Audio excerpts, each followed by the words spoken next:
Today, we're going to break down a massive new piece of EU regulation that is seriously about to change the game for cybersecurity. It's called the Cyber Resilience Act, or CRA for short. And trust me, if your company has anything to do with digital products, you need to know what's coming. So let's just start with a really simple question. Do you sell any kind of product that has a digital component inside the EU? We're talking about anything from a smartwatch to complex enterprise software. If your answer is yes, then you're going to want to stick around for this.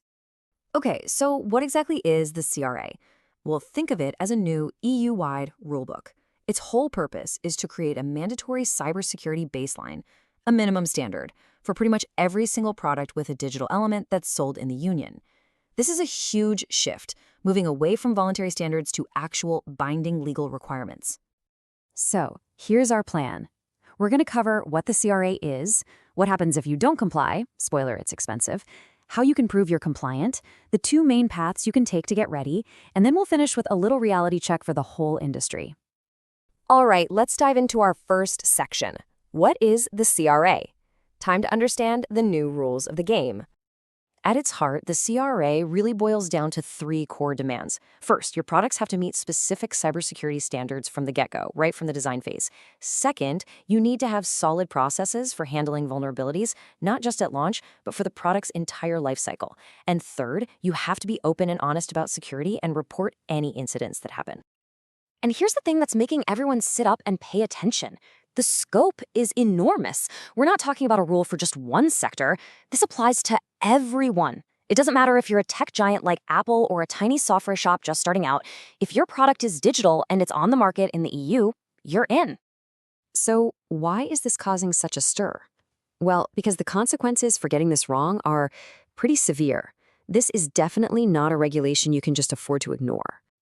To really put its impact into perspective, people have started calling the CRA the GDPR of cybersecurity. Just hearing that comparison should give you a sense of the scale we're talking about here. It is a landmark piece of legislation, for sure. Let's talk money, because it's serious.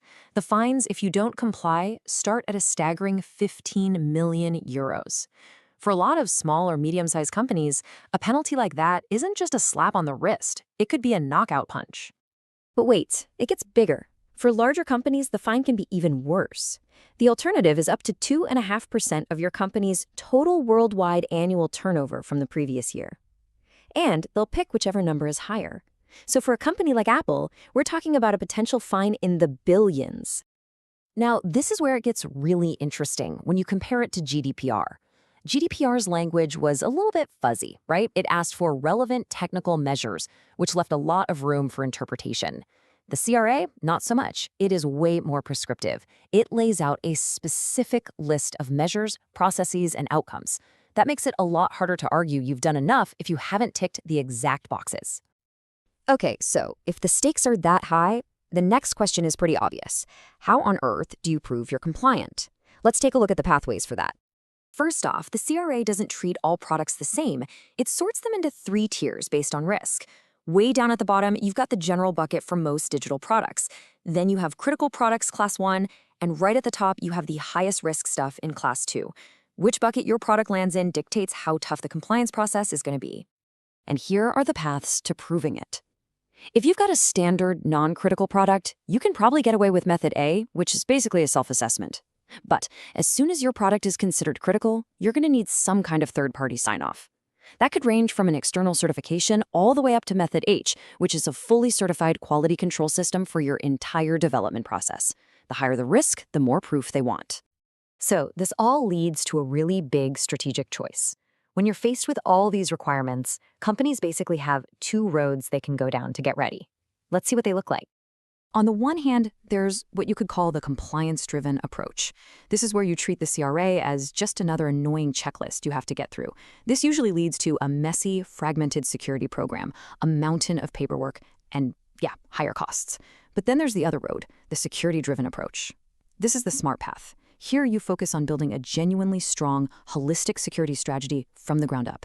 And here's the magic part. When you do that, compliance isn't some separate, painful chore. It just becomes a natural byproduct of being secure. This quote just nails it perfectly. The purpose of a good security program is good security, and easy compliance should be a byproduct. It's a simple idea, but it's powerful. Focus on being secure first, and the compliance part gets a whole lot easier. So how do you actually build a program like that? Well, the great news is you don't have to reinvent the wheel. You can lean on well-established industry-standard maturity models, things like OWASP SAM, BISIM, or the NIST cybersecurity framework. They give you the roadmap, the backbone for your whole security effort. Now, let's get real for a minute. We've talked about the best way to do this, but where does the industry actually stand today? Are companies ready for the CRA? This chart, well, it paints a pretty stark picture.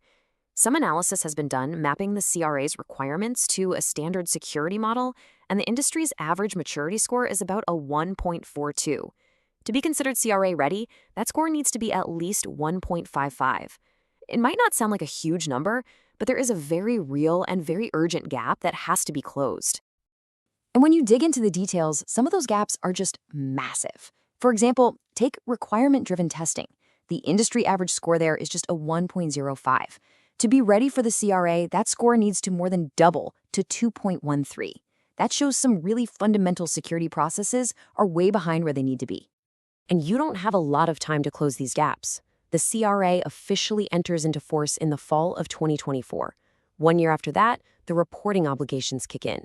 And by the fall of 2026, every single rule will be in full effect. The clock is absolutely ticking. So we'll leave you with this one question to think about. The compliance clock has officially started. So look at your organization and ask, is your security program a checklist or is it a strategy? Because under the CRA, only one of those is going to work.